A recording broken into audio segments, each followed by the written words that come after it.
बिस्मिल्लाहिर्रहमानिर्रहीम। अस्सलाम वालेकुम नाज़रीन, आऊं आहियां ताउसीन शुक्र।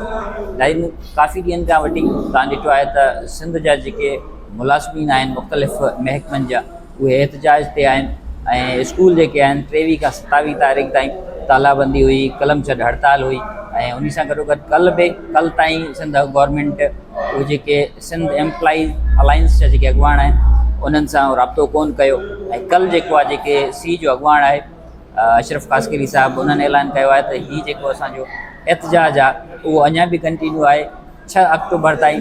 6 अक्टूबर जो असां हिकु वॾो जेको लखनि जी तादाद में जेके आवाम जो समुंड आहे वो बिलावल हाउस ते गॾु थींदो ऐं तेसी ताईं स्कूलनि खे बि तालाबंदी या जेके ॿिया महकमा आहिनि उन्हनि में जेको हड़ताल जो सिस्टम आहे उहो जारी रहे। सो हिते हिकु बेसिक क्वेश्चन इहो आहे त आख़िर ही मुलाज़िम जेके आहिनि ओवरऑल सिंध जा तो उहे छा घुरनि था, उन जो जेको हक़ूक़ आहिनि उहे कहिड़ा आहिनि। ख़ासि तौर ते 2-3 वर्ड असां जेके बार बार सुञूं था ॿुधूं था पिया, DRA अलाउंस आहे या असांजा जेके पेंशन इस्लाहत आहिनि उन्हनि में केतिरी कटौती थी आहे ऐं केतिरो जेको आहे उहो एम्प्लॉइज़ खे नुक़सानु थिए पियो। सो उन सिलसिले में असां जेको बहितरीनु उस्ताद शौकत अली ओवई साहब मौजूदु आहे जेको इन्हनि मामलनि ते काफ़ी नज़र रखंदो आहे, उहो असां सां गॾु आहे। अचो त उन सां हाल अहिवाल कयूं त इन जो फुल फॉर्म छा आहे, छा मतिलबु आहे ऐं सादनि लफ़्ज़नि में तव्हां असां सभिनी खे जेको आहे उहो सम्झाए। अस्सलाम वालेकुम। वालेकुम सलाम। सर, असांजो सादो सुवाल आहे त इहो जेके रिफॉर्म्स कया विया आहिनि, पेंशन रिफॉर्म्स जंहिंखे पाण चऊं, त इन में सिंपल इहा असांखे अॻु में ॿुधायो त केतिरो उहो आम हिकु एम्प्लॉय खे नुक़सानु थिए थो। तासीं तव्हांजी महिरबानी जो मूंखे तव्हां मौक़ो ॾिनो। दरअसल तव्हां सां अॻु तव्हांजी हिकिड़ी ॼाण में इज़ाफ़ो कयूं त सिर्फ़ु तालाबंदी स्कूलनि में न आहे, ओवरऑल जेके डिपार्टमेंट आहिनि सिंध में सभिनी में आहे। ऐं जेको तव्हांजो सुवालु आहे त DRA छा आहे, DRA डिस्पैरिटी रिडक्शन अलाउंस आहे जेको नओं गवर्नमेंट जेको हिकिड़ो अनाउंस कयो आहे, मुतारिफ़ करायो आहे, जेको महांगाई खे जी रेट खे नज़र में रखंदे उन्हनि हिकिड़ो सपोर्ट ते जेको आहे गवर्नमेंट जे एम्प्लॉइज़ खे ॾिनो आहे त महांगाई वधे थी, उन सां गॾु तव्हांजी सैलरी में एतिरो इज़ाफ़ो कयो वञे। उहो 2022 जी बेसिक पे ते ॾियनि था पिया। हर साल अप्लाई थींदो आहे। 2022 ऐं 23-25 में तक़रीबन वफ़ाक़ ॾिनो आहे, सिंध गवर्नमेंट 22 में ॾिनो आहे, उनखां पोइ न ॾिनो आहे।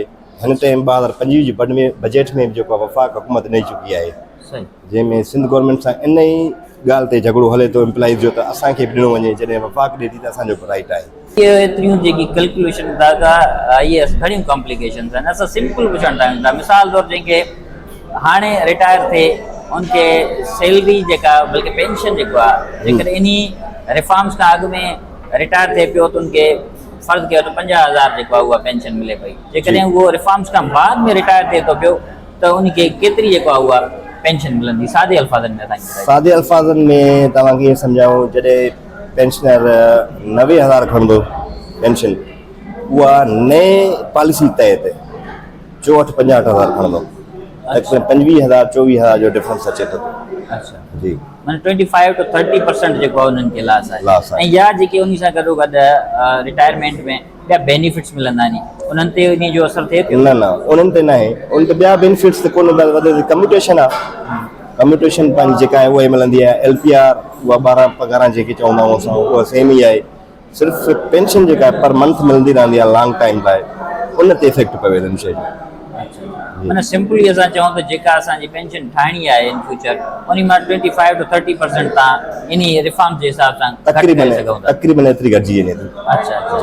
ऐं हाणे असांजा जेके अॻुवान एहतिजाज करे रहिया आहिनि त असां सभई जेके मुलाज़िमीन आहियूं एहतिजाज ते आहियूं, त हाणे असांजा बेसिक जेके मुतालबा आहिनि उहे कहिड़ा आहिनि? बेसिक मुतालबो इहो आहे पुराणी पॉलिसी तहत पेंशन जारी रखी वञे, हिकु इहा शइ आहे। DRA आहे ऐं टाइम स्केल वग़ैरह जेके आहिनि उहे इन टाइम ताईं काफ़ी इदारनि में न ॾिना विया आहिनि।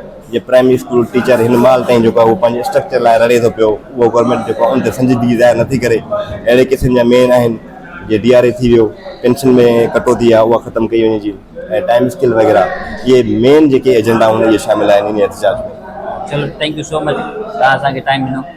जी नाज़रीन, इहो आहे शौकत अली ओवई साहब जंहिंजूं अवां ॻाल्हियूं ॿुधियूं, जंहिं अव्हांखे सिंपल सादे अल्फाज़नि में ई ॿुधायो त तक़रीबन 25 to 35% या 30% जेका असांजी पेंशन में कटौती थिए पई। ऐं इंशाअल्लाह ताला उम्मीद इहा हुआ त सिंध गवर्नमेंट इन मामले जो सख़्ती सां नोटिस वठंदड़ ऐं जेका असांजी एम्प्लॉइज़ में बेचैनी आहे उहा ख़तमु कंदी। अदरवाइज़ असांजी जेके स्ट्राइक्स ते अॻुवान वेठल आहिनि या मुख़्तलिफ़ महकमनि जा जेके बि डिपार्टमेंट आहिनि, सभई जेके मुलाज़िम आहिनि उहे एहतजाज ते आहिनि ऐं जेसीं ताईं उहे पंहिंजो एहतजाज ख़तमु न कंदा जेसीं ताईं इहो उन्हनि जो मसइलो हल न थींदो।